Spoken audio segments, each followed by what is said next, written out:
I tried to live a Spartan existence. I got what I'd call a disposable flat near the airport road. And one of the things I wanted to do, whether it was a good idea or not, was go to Clelia's graveside.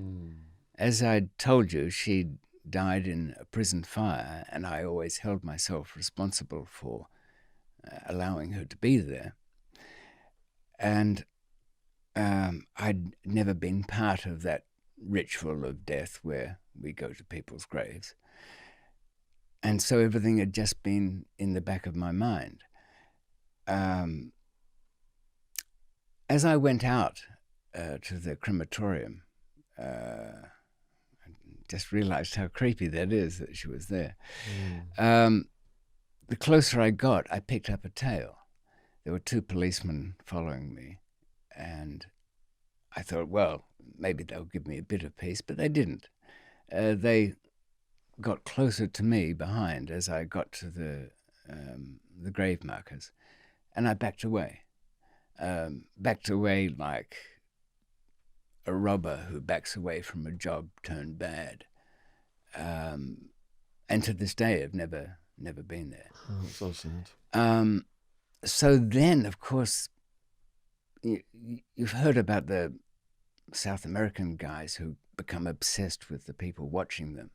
You know, they hire technical teams to try and prevent the DEA or whichever force being able to look at them. Counter-surveillance. Yeah, and that does become an obsession. I had it myself. And I would, instead of trying to tune back into the normal world and do something useful or at least interesting and not criminal, I was spending my days checking and doing evasive driving techniques.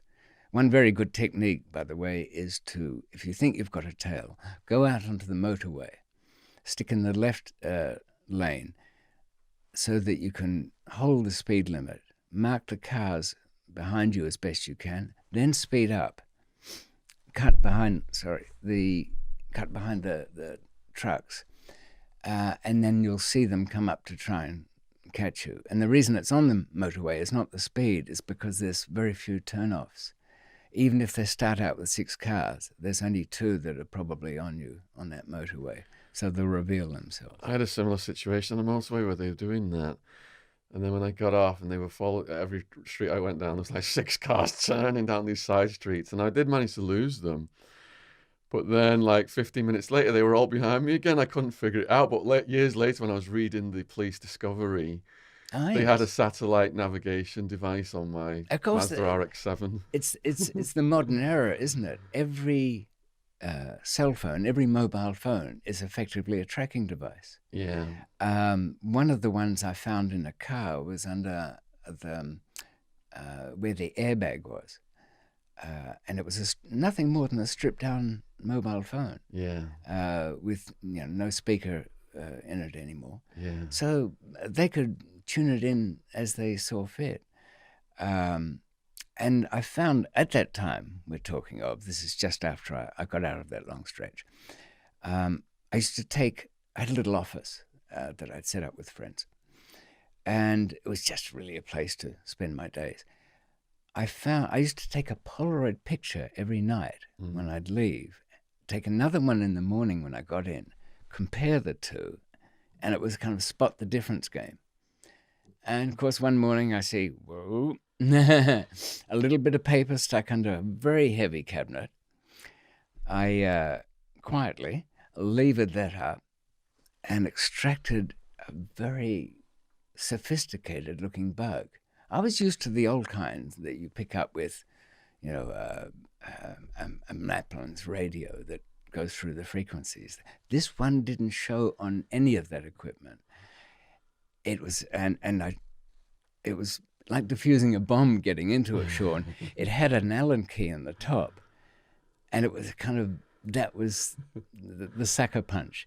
If you turned that Allen key, it would twist the guts of it all, so you'd never find out what was inside. So I cut the end off it, and what was inside was a spread spectrum transmitter. That means it sends out radio signals on different frequencies every fraction of a second, and then gets recombined on their end. And I thought, wow, they're really determined. So this was my days, combating them. And I thought, this will never end. Actually, later on, I should say, they asked for that transmitter back. So the impression I'm getting here is then that you did this stretch in Australia. You hadn't committed to going back to smuggling, but now you're out there and the police are surveying you as if you are a smuggler. Yes. So you're just playing back into the role now because that's the world you're in. And I've made everything about the way I live disposable. I kept a bag with a passport in there. Though I actually was reporting on parole conditions at the time. Now, what do you tell your parole officer when you turn up for your appointment? You look out the window, you spot 3 cars and another bag lady or something, and somebody in the waiting room who's one of them. And he says, "So, have you had a productive week?" And you say, "I guess so. I've certainly kept my eyes open, I can tell you that much."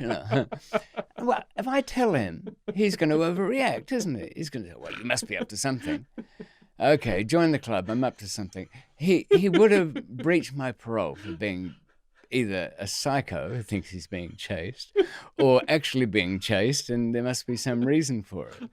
So I just had to sit there and humor him. And he was a film buff, and I knew he was going to be bad news. You know why? He was a film buff. He had a bicycle outside and those silly garters that they wear and a bag that it was like a little doctor's case. This guy was full of those signs that he'd be the most boring person in the room. And sure enough, he was. But he had my fate in his hands, so... Really, Bertolucci, yeah. You can't beat those Italian masters. You're like, what the fuck, Tom? I gotta get out of here. Was he wearing Argyle socks as well? Just about, yeah. It should have been. My friend Two Tonys hated Argyle socks.